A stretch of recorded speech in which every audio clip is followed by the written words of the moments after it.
In the year 1453, Constantinople stood as the crown jewel of Christendom, a city of unparalleled wealth, beauty, and history. Nestled between the shimmering waters of the Golden Horn and the Bosphorus Strait, it had endured for over a millennium as the capital of the Byzantine Empire.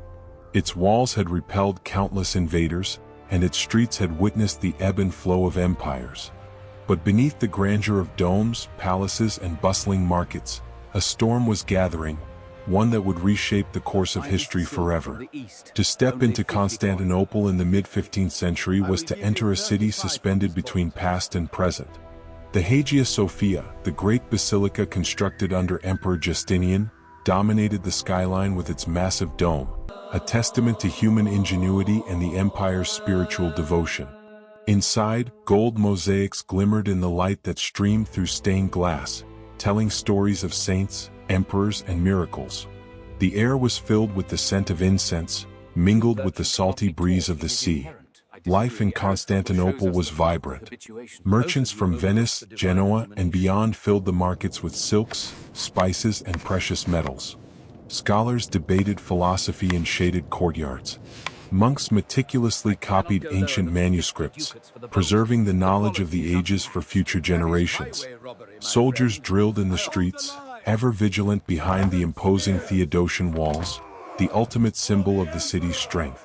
These walls were more than stone, they were a psychological fortress, an emblem of an empire that had withstood the test of time.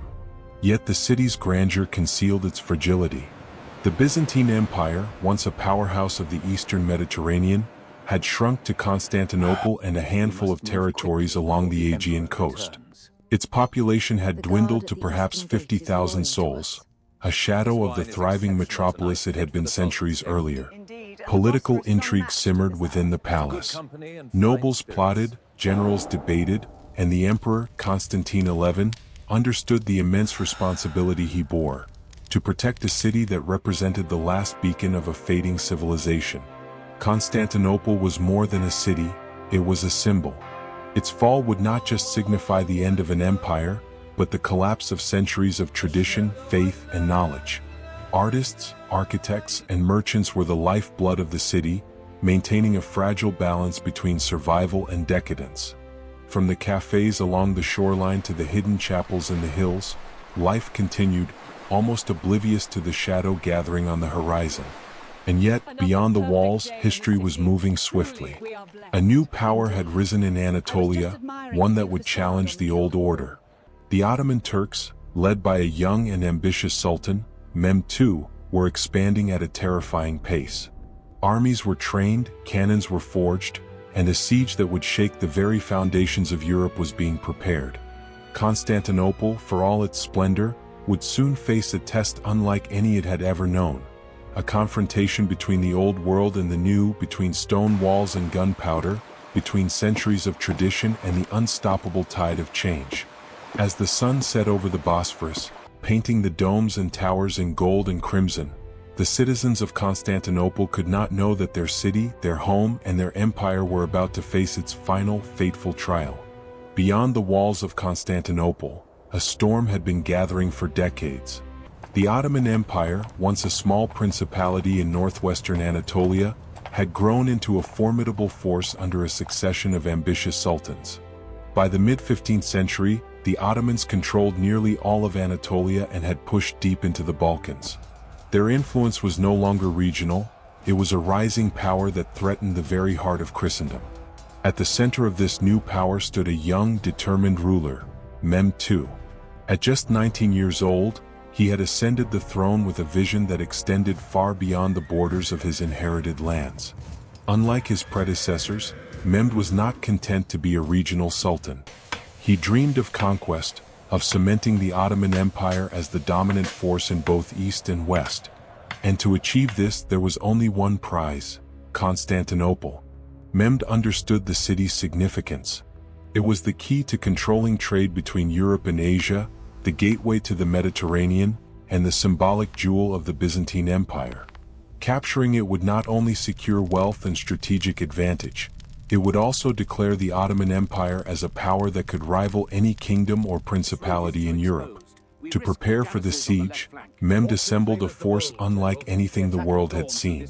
Tens of thousands of soldiers, cavalry, and engineers converged on the hills surrounding Constantinople.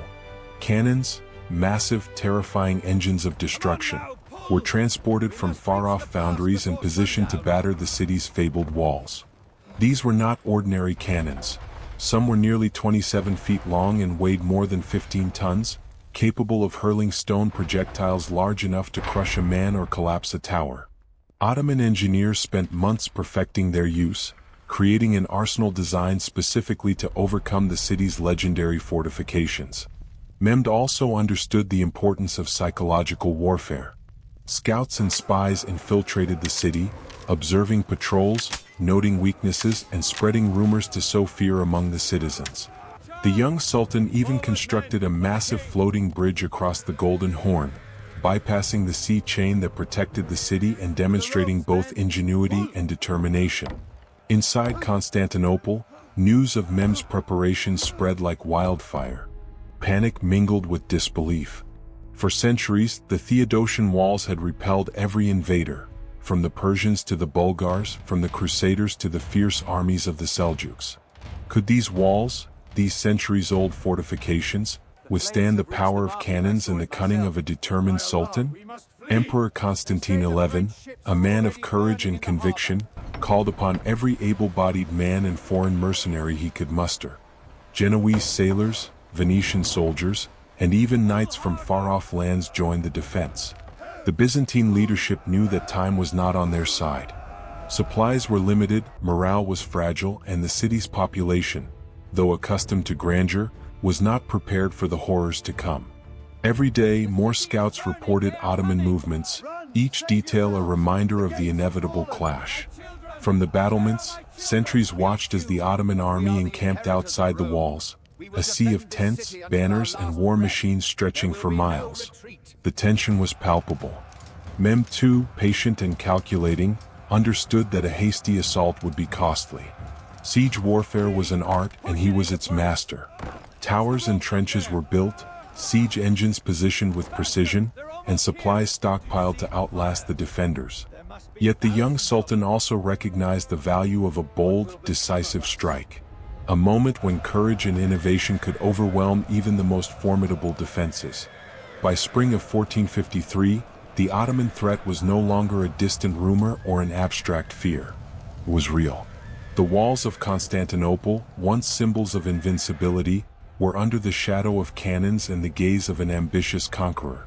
For the first time in over 1,000 years, the people of the city realized that their home, the city that had withstood every empire and every invasion, might finally fall. The stage was set.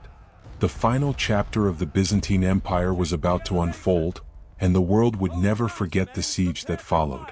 On a cold April morning in 1453, the Ottoman army surrounded Constantinople, a sprawling force of over 80,000 soldiers, engineers, and support personnel. The city, with perhaps 50,000 inhabitants and defenders, seemed dwarfed beneath the sheer scale of the Ottoman encampments.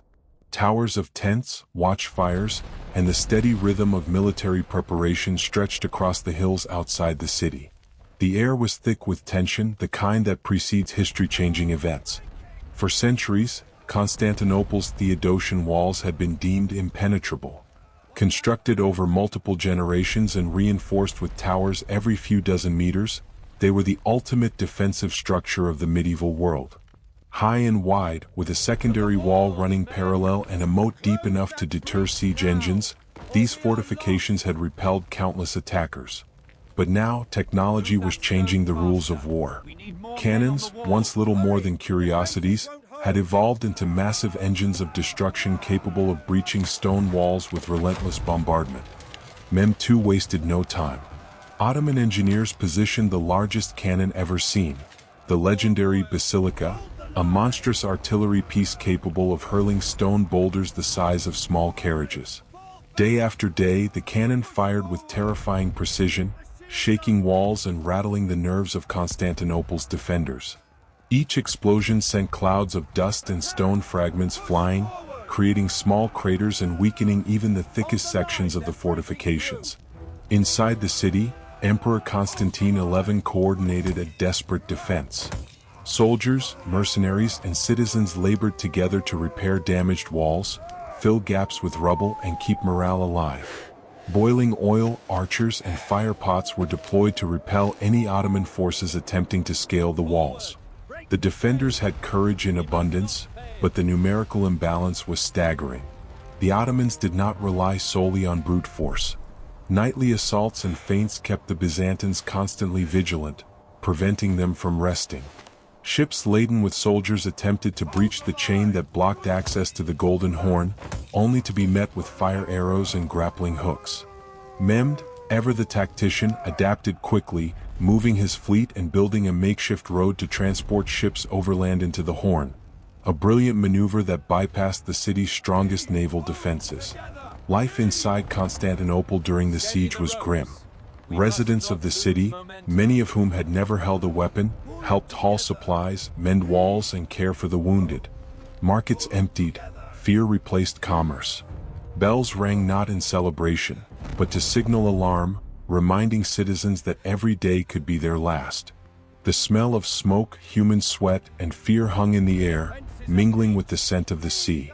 Despite the terror, moments of heroism shone through. Genoese commander Giovanni Giustiniani led elite troops along the vulnerable section of the walls known as the Land Walls, personally engaging Ottoman soldiers in brutal combat.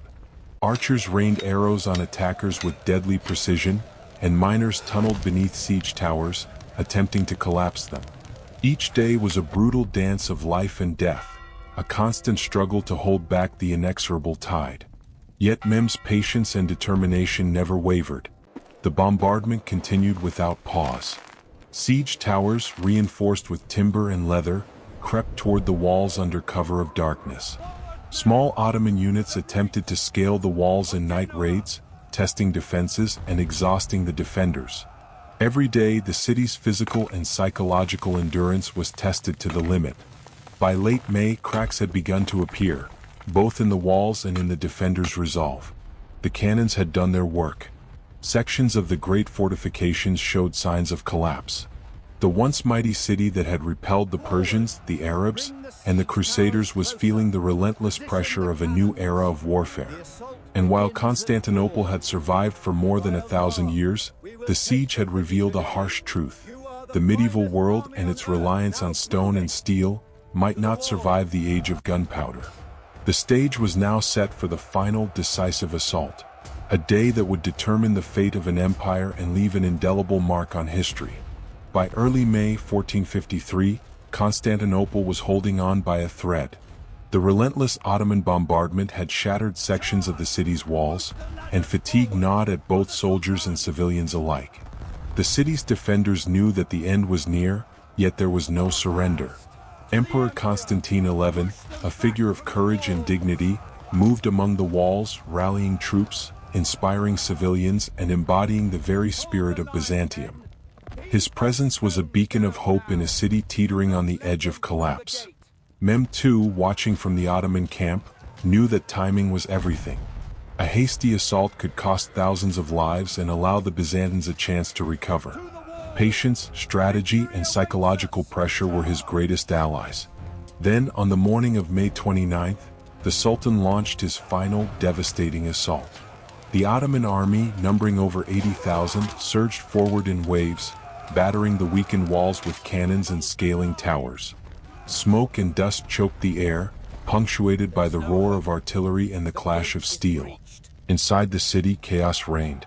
Soldiers fought desperately along the walls, pouring boiling oil and hurling stones at the advancing Ottoman forces. Civilians, including women and children, joined the defense, throwing whatever they could from the ramparts. The cries of battle echoed through the streets, mingling with the terrified wails of the population trapped below. Yet even the most heroic resistance could not stem the tide. By mid-morning, Ottoman forces had breached a section of the walls. The defenders, exhausted and outnumbered, made a last stand. Giovanni Giustiniani, the Genoese commander who had led elite troops for weeks, was gravely wounded in the defense, and the morale of the defenders faltered. The once unassailable Theodosian Walls had finally been broken. Emperor Constantine XI, refusing to abandon his city, donned his armor and rode into battle alongside his troops. Accounts of the moment vary, but it is said that he fought fiercely, sword in hand, until he was overwhelmed and killed, his body never definitively found. With the death of the emperor, the last threads of organized resistance collapsed. The Ottoman forces poured into Constantinople, filling streets that had been vibrant only days before. What followed was a brutal, terrifying sweep of conquest. The city, its walls breached and its defenders scattered, fell into chaos. Looting and destruction accompanied the initial occupation. Palaces, churches, and homes were ransacked. Precious relics, treasures, and manuscripts were seized or destroyed. The Hagia Sophia, symbol of Byzantine faith and artistry, was converted into a mosque, its mosaics whitewashed and Christian icons removed. The centuries of Byzantine culture and learning, accumulated over a millennium, were profoundly altered in a single day. Yet amid the devastation, stories of heroism and humanity endured. Families sheltered each other, merchants hid treasures to protect their communities, and some soldiers risked their lives to save civilians from the worst of the chaos. These acts of courage and compassion are often overshadowed by the enormity of the conquest, but they remind us that even in humanity's darkest hours, resilience can shine. The fall of Constantinople was not merely a local or regional event, it was a seismic shift in world history. It marked the end of the Byzantine Empire, the last vestige of the Roman Empire, and the beginning of a new era dominated by the Ottomans. Trade routes shifted, European powers searched for alternative paths to Asia, and the Renaissance, already underway in Italy, found new urgency as scholars and artists fled the fallen city, bringing classical knowledge to Western Europe. The psychological impact on Europe was profound. The city that had stood for over 1,000 years, whose walls had seemed invincible, had fallen to a younger, ambitious power armed with new technology and strategy. It was a stark reminder that empires, no matter how ancient or revered, are not eternal. Even today, the memory of Constantinople's last days evokes awe and sorrow.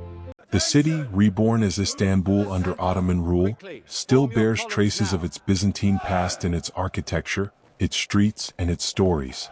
The fall of Constantinople serves as a timeless testament to the fragility of civilization, the courage of defenders, and the unstoppable march of history.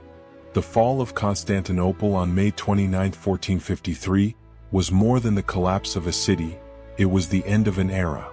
The Byzantine Empire, which had survived for over 1,000 years as the continuation of Rome, was gone. In its place rose the Ottoman Empire, now poised to dominate the Eastern Mediterranean and beyond.